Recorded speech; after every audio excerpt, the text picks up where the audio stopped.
Alo, srochniy pul kerak? Axir men uyda emasman-ku. Uyda naqd pulim bor edi. Men sizga qanday beraman? Kartadan yuborish? Menda karta yo'q-ku. Sizga qanday yuboraman? Afsus, agar sizda ham mana shunday muammolar bo'layotgan bo'lsa, sizda hech bir karta bo'lmasa, qanday qilib uydan turib hozir men sizga Uzcard, Humo, hattoki Visa kartalarini ochishni ko'rsatib o'taman. Bu jarayon juda ham oddiy va oson. Siz buni bir necha banklar orqali qilishingiz mumkin. Videoni ketma-ketlikda ko'ring, shunda har bir videoda alohida bankdan karta ochishni o'rganib olasiz. Demak, ushbu videoda Hamkorbankdan qanday qilib onlayn karta zakaz qilishni o'rganamiz uydan turib. Hamkorbank ham demak identifikatsiya demak talab qiladi. Shuning uchun pasportlaringiz yoki demak kameraga qarashga tayyor bo'lib turing. Demak, mana Hamkorbank ilovasini o'rnatdik. O'zbek tilida foydalanasiz, rus tilidami deyapti. O'zbekcha deymiz. Endi telefon raqamini kiriting deydi doimgidek. Telefon raqamini kiritamiz va davom etish tugmasini bosamiz. Endi esa kod keladi, tasdiqlovchi kod. Shu kodni kiritasiz. Agar kod kelmasa, kodni qayta yuboring tugmasiga bosasiz. Xo'p, mana kodni kiritdik. Kodni kiritib bo'lganimizdan keyin shartnomasini chiqaryapti. O'qib chiqishingiz kerak. Endi odatda hech kim o'qimaydi. Pastga tushasiz. Eng pastiga tushganingizdan keyin mana oferta shartlariga roziman degan yerga bitta bosasiz. Endi pin kod qo'ying deyapti. Pin kod bu o'sha programmaga kirish uchun pin kod. Farqi yo'q. Istalgan 4 ta raqamni qo'yib qo'yasiz. Pin kodni qaytadan kiriting deyapti. Bu programmaga, demak, sizni telefoningiz orqali birov kira olmasligi uchun. Endi mana shaxsni tasdiqlash deyapti. Bu identifikatsiya. Mana boshlash tugmasini bossak ishga tushadi va siz o'zingizni shaxsingizni tasdiqlashingiz kerak bo'ladi. Ya'ni odatda o'sha pasport raqamlari kiritiladi, tug'ilgan kunlar yoki kameraga qaraladi. Buni ham hozir ko'rsatishga harakat qilaman. Demak, boshlash tugmasini bosamiz. Demak, boshlash tugmasini bosdik. Mana bosganimizda mana bunday oyna chiqdi. Bu yerda xuddi o'sha aytgandek birinchisiga mana bu yerga pasport raqamlarini, pastiga tug'ilgan oy kun yilingizni va davom etish tugmasini bosasiz va shunda yana kamera ochiladi. Kameraga qaraysiz, yuzingizni tasdiqlaysiz. Bo'ldi, biometrik danalaringizdan o'sha bemalol o'zi sizni ekanligingizni tasdiqlaydi. Hattoki pasportlaringizni rasmini jo'natishingizga ham hojat yo'q. Xo'p, mana davom etish tugmasini bosganimdan keyin kameraga ruxsat ber deyapti. Ruxsat beraman dedim. Mana kameraga ruxsat berganimdan keyin mana bunday yumaloq oynacha ochiladi. Shu yerga qarashingiz kerak bo'ladi. Shunday qaraysiz, bo'ldi. Yuzingizni aniq ko'rsa bo'ldi. Ko'zingizni katta-katta ochib turing faqat. Va xo'sh, mana biz identifikatsiyaga rasmimizni yubordik. Mana rasm yuborilmoqda dedi, bo'ldi. Agar ma'lumotlar noto'g'ri bo'lsa, noto'g'ri deydi. To'g'ri bo'lsa, to'g'ri deydi. Tushunarli deymiz. Bo'ldi, shu yerda tasdiqlanasiz. Xo'sh, tabriklashingiz mumkin. Mana biz identifikatsiyadan o'tdik. Bo'ldi. Mana ko'rib turganingizdek, Hamkorbankning mobil ilovasi ochildi va bu yerda mana har xil nimalarni ko'rsatyapti. Eslatmalar chiqarib qo'yadi. Ikkisi bosib qo'ysak ham bo'ladi. Mana tabriklashingiz mumkin. Biz kabinetga kirib oldik. Hozir mana kartalar bo'limida meni kartam turibdi. Chunki meni demak Hamkorbankdan demak akkaunti bor. Shuning uchun ulab oldi. Lekin agar sizda karta hali ochmagansiz-ku, shu yerda hech qanday karta ham bo'lmaydi, shunchaki quruq turadi. Endi esa qanday qilib bu yerdan karta zakaz qilishni ko'rib chiqamiz. Demak, karta zakaz qilishimiz uchun e'tibor bering, asosiy sahifaga kirganimizda mana bu yerda ko'k plus belgisi bor. Ana shuni ustiga bosamiz. Hozir menda karta turibdi, sizda karta bo'lmaydi, chunki siz hali yangi ochgansiz-ku. Mana plus belgisini bosasiz. Bosganingizda mana chiqadi.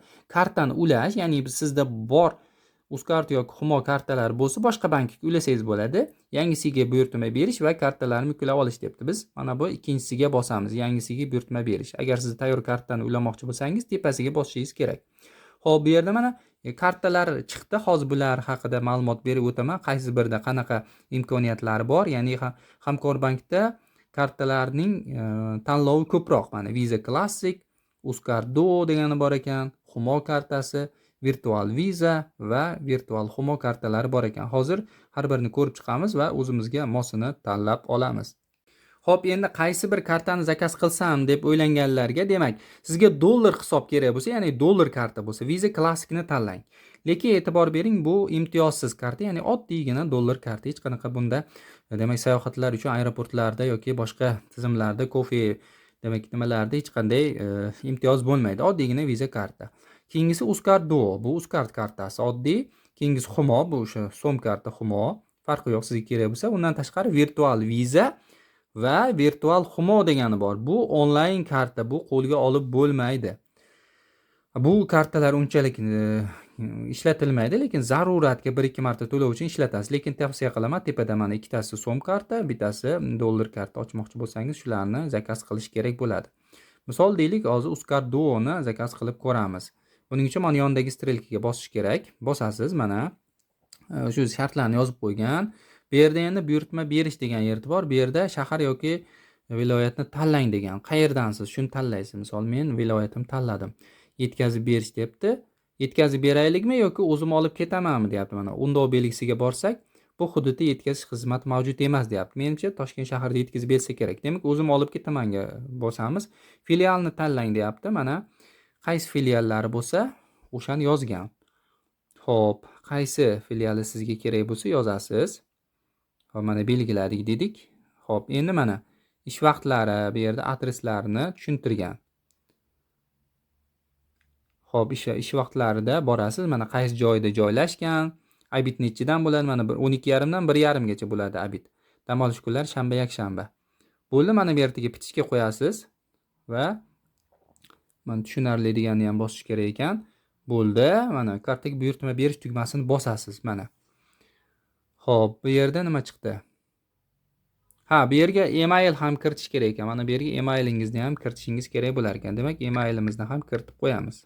Bo'ldi, tepaga demak emailni ham kiritdik va kartaga buyurtma berishni bosdik. Mana ariza qayta ishlanmoqda deyapti. Karta tayyor, kartani faollashtirish va pin kodni o'rnatish deyapti. Mana ko'ryapsiz?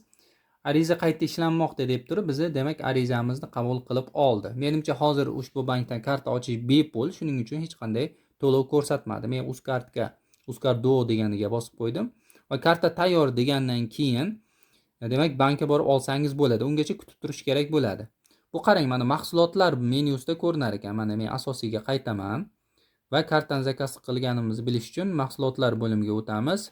Ya'ni kartamizni qaysi jarayon turgani uchun mahsulotlar bo'limiga o'tgandan keyin mana bu yerda mening arizalarimga bosasiz. Bossangiz shu yerda kartaga zakaz berganingiz ko'rinadi. Mana jarayonda deyapti. Ichini ochib ko'rasiz. Va mana ariza qayta ishlanmoqda. Ya'ni kartangiz tayyor bo'lgandan keyin borasiz, faollashtirasiz va pin kodni o'zgartirasiz.